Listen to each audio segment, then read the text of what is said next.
So many of you are aware of what has happened with students from Covington Catholic High School over in Kentucky when they went to a March for Life event over in Washington, D.C., the annual March for Life 2019. On the show with us today, we have a wonderful guest, one of the students that witnessed this entire event. We have a student from Covington Catholic High School. Man, thank you so much for coming on. Thanks for having me. Appreciate it. Yeah, absolutely. And, you know, the big thing that people need to understand from this interview is that they need to learn what happened. They need to hear the perspective of one of the students that was actually there. I wasn't there. No one else was there other than this Native American gentleman who's telling his side of the story. But you were there. You witnessed the whole thing unfold. You saw everything happen. So let's start from the very beginning. What took place? So, well, basically, we were supposed to meet at the Washington or the Lincoln Memorial around 5:30 because that's when we were going to get picked up. The buses would pick us up from there. Right. So it's around probably 5, and everyone starts heading there. And most of the people in my grade were down by the reflecting pool, just hanging out, having fun. And we hear chants coming from up the stairs, and it turned out to be the younger kids at our school. Mm-hmm. So they were doing chants. So we decided to go up there and start doing chants with them. So we started to do a victory chant that would, each grade stands up as you call them out. And then the Native American man started to walk into our group, banging his drum.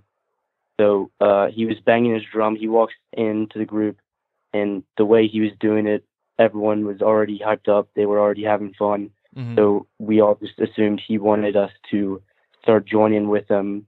So we all started making some noises, some like loud noises, going with him, Right. just dancing a little bit. And then he proceeded to like go face to face from students and just banging the drum in their head. So Yeah. he probably did that for about 2 or 3 minutes, and he kind of like got lost in the crowd a little bit, and everyone was like, all right, why is this guy being followed with 2 cameras behind him? It's kind of a little bit weird. And after like right when that was happening, a group of probably 5 African Americans started calling out a bunch of stuff to us. They called us they all called us school shooters. He said that he could see it in our haircuts. What in the world? Yeah, so many of us started focusing on that. So everyone started being drawn towards that group, Right. while the Native American man was still going around beating on his drum. Yeah. And that was a Black Israelites, right? Yeah. Okay. Yes. So were there any other Native Americans that were there? Like, did you guys as a student body enter into where there was, where they were holding the Indigenous Peoples March? Or were you just there waiting on your bus? We were there just waiting on our bus. Okay. When the man walked in, there was two Native Americans behind him with cameras, and there was probably maybe 3 or 4 just like other Native Americans like in the area around us. Okay. So like outside of just those select Native Americans that were walking into your group and approaching you guys, were there any Native Americans around any other area that was visible there around the Lincoln Memorial? No, there was no one else. There was no one else. The only Native Americans there were affiliated with the drum man. Okay, because one of the accusations that's being made against you guys is that there were people that were saying that you walked into, I guess, where they were also having the Indigenous Peoples March that was also coincidentally taking place during the March for Life, and they were saying that they were having an Indigenous Peoples March somewhere around the vicinity where you're at, but you said that there were not any Native Americans that were visible from where you guys were located. Correct. Right. So that completely disproves that claim. And here's the thing, in addition to that, none of the video footage shows anyone else that resembles that dressed in Native American style attire other than the people that were beating the drum and video taping the entire thing. And and let me ask you, because this is what I think it shows in the video too. This man, when he walked into your group, the cameras were directly behind him the entire time, right? Yeah. So he walked in with video cameras the whole time as soon as he entered into the group. Yes, they were behind him the whole time. They were filming everything. Okay. So did any of the people, because I know that there were some conversations that took place too, where they began to insult you guys and something like that, saying that you were a mob and some other things that were being, expressed there, just hurling out these accusations in front of the cameras. Did they say why they were there, why they even approached you guys? No, they did not at all. We were just doing our chants, having some fun, and then the guy just decided to come in, didn't say anything. I mean, he really didn't say any words except for some, I guess, like a chant that he was saying on his drum. Right. But it wasn't any words. It was just some sounds. Yeah, Native American chant. Yeah. Yeah. So, okay. Well, let me ask you this. Why do you think that they approached your group? I would say because, well, first of all, a lot of kids in our group had Make America Great hats on. Mm-hmm. So I think that was an easy target. Second of all, we're high school students. They saw that we were young. So I feel like they think they could easily manipulate us and get what they want out of us. Right. See, that's absolutely crazy. And this is one of the things that was also in one of the videos, but the Black Israelites were videotaping a live stream of this entire thing as it took place. And I don't think realized, because I don't think they liked you guys too well from what was being expressed in the video. That's just to say the least. They were, slinging racial slurs at you all and saying that you look like school shooters, as you said. But their video completely vindicated you guys, because it clearly shows this guy walking into your group, surrounded by cameras, just approaching you guys randomly, beating a drum in your face. And they had that whole thing. Yeah. What else happened with the Black Israelites? Because there was an African-American student that is also, I believe, goes to Covington Catholic, right? Yes. Okay. And he was called the N-word by this group of Black Israelites, right? Yeah. Yeah. So he referred to the movie Get Out and said some stuff to him. He said that we were going to steal his organs when we got back home. Yeah.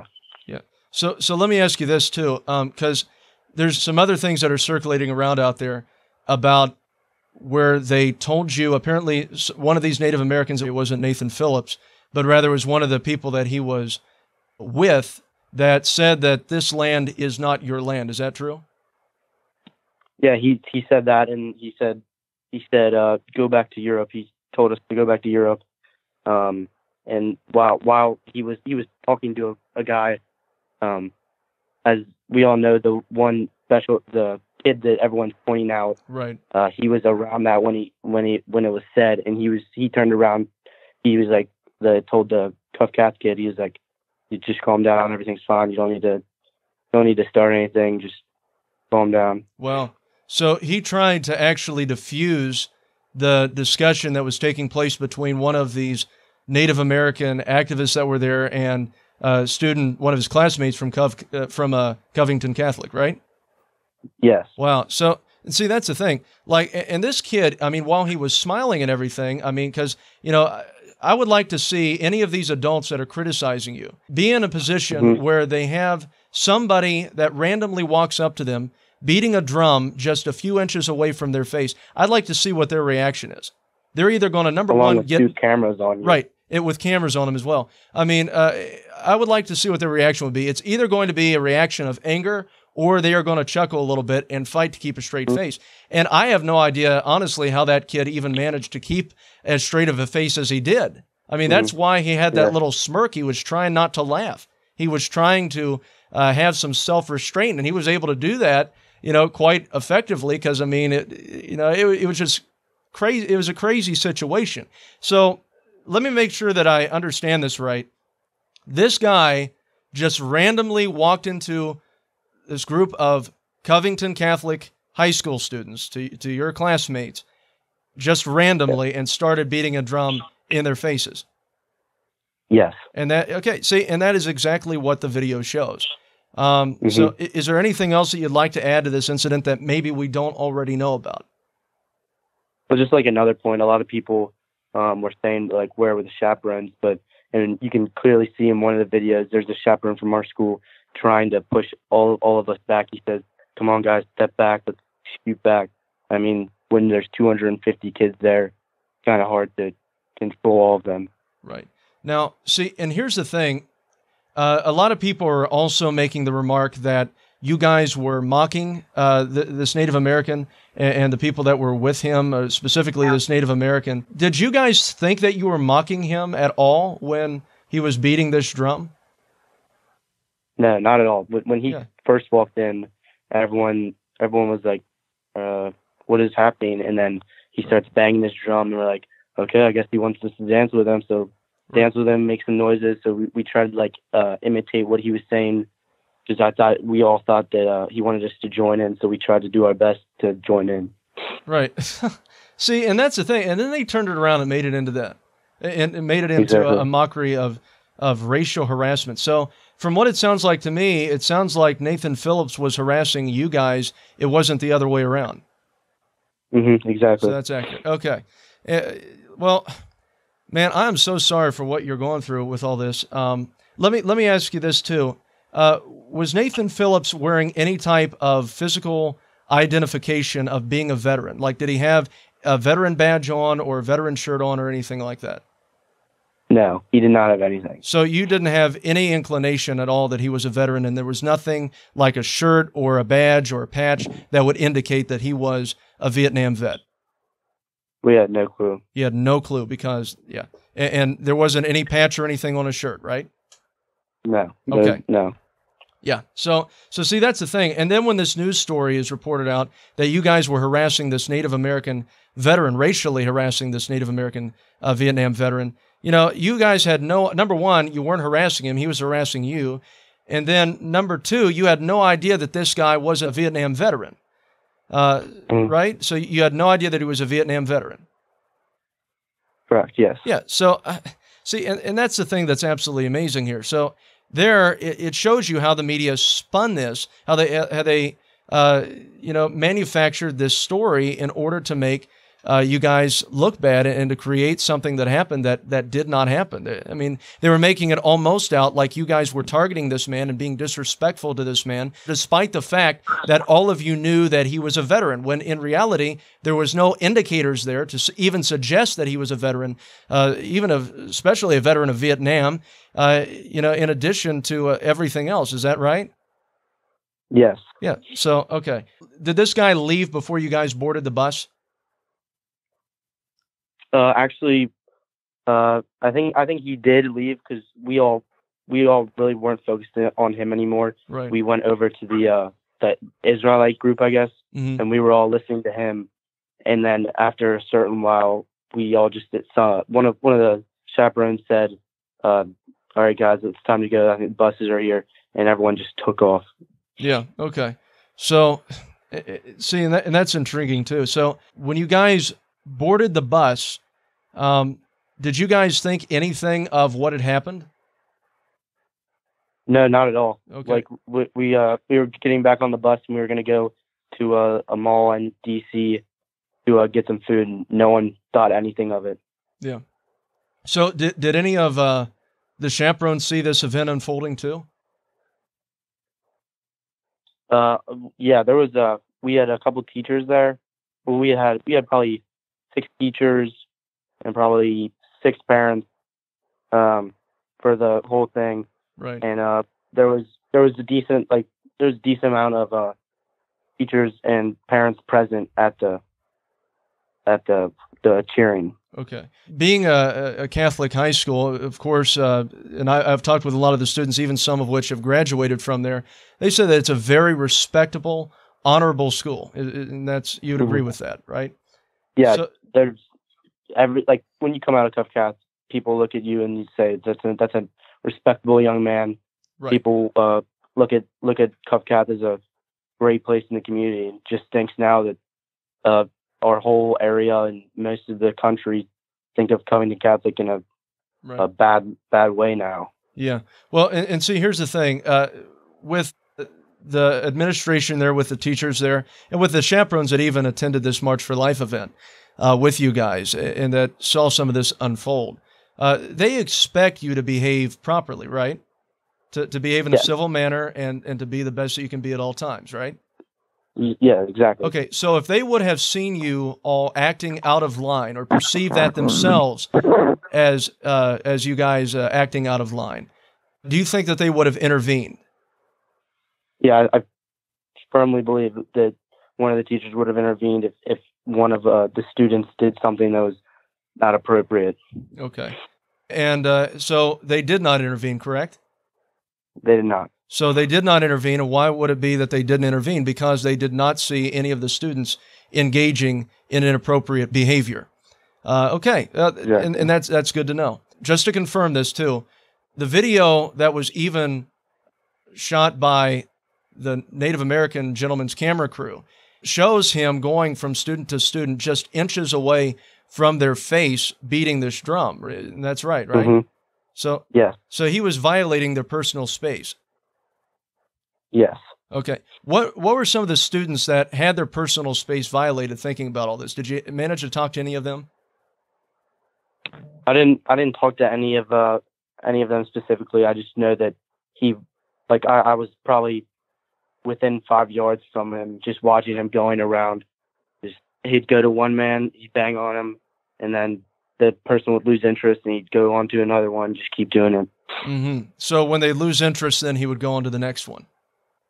Yes. So right there, he wanted them to make eye contact with him for the cameras. Okay. Yes. That's intriguing to know. Okay, let me ask you this.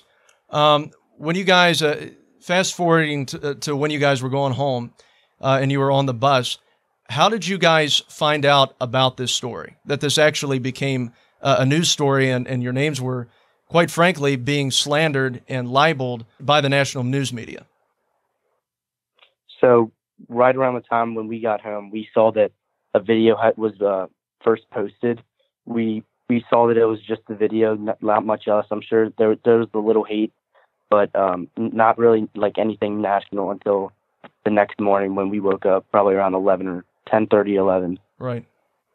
So what was happening when you guys found out? Many of the students, like I talked to, me and all my friends were talking, just like, how did this happen? Like, this doesn't make any sense. Right. Because many of you were confused why the gentleman was even there in the first place when the event was occurring, right? Yeah.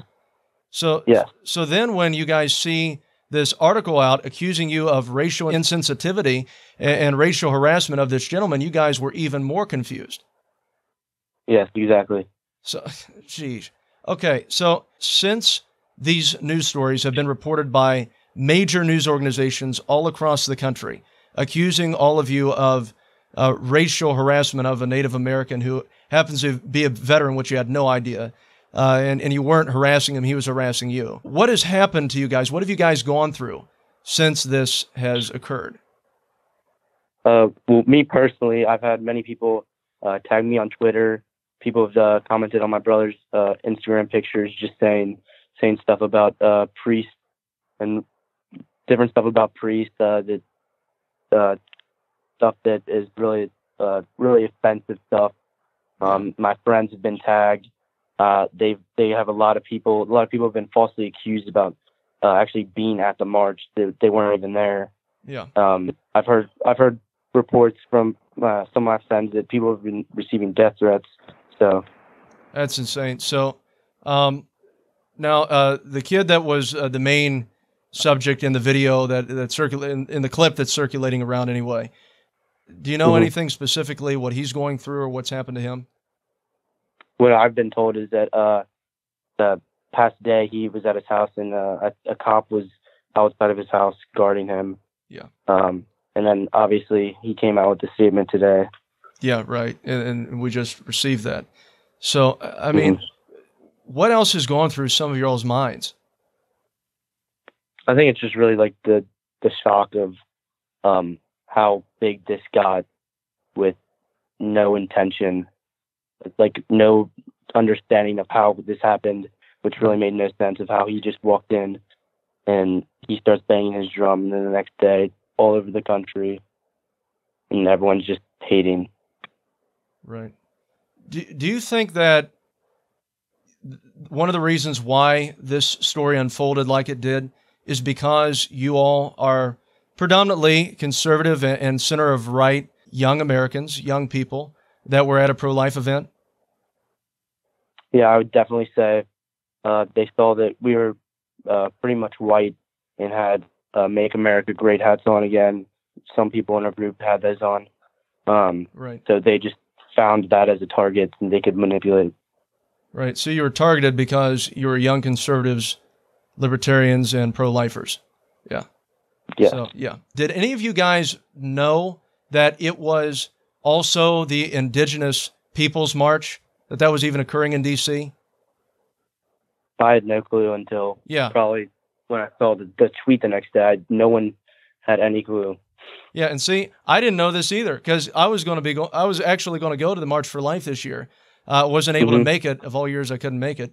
Didn't make it this year, but I had no idea that they had scheduled this the same day as the Indigenous Peoples Day, or perhaps they scheduled it, after the March for Life did. But I had no idea about that either. So yeah, that's intriguing. So you guys didn't even know that they were having an Indigenous Peoples March. Did you even know that there was such a thing? I had no clue.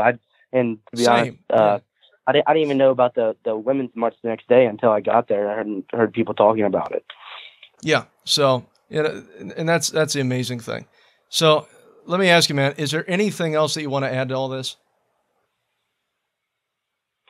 I just think that people should, from what happened in this story, I think people need to sometimes look at what you see, give it some time, try to see both sides of the story, and just understand the facts. Right. So, well, man, thank you so much for coming on. It's been an honor to have you, and I'm really glad to get your story out. Appreciate you having me. Absolutely. So, ladies and gentlemen, this was a student from Covington Catholic High School who witnessed the incident at the 2019 March for Life, and there you have it. They had no idea what was going to unfold. This was completely unexpected. They just saw a random man walk up to them with a camera crew behind him, approaching random students, beating on his drum, inches away from their face. I mean, it is quite an amazing story, but I'm glad that we were able to get the truth out.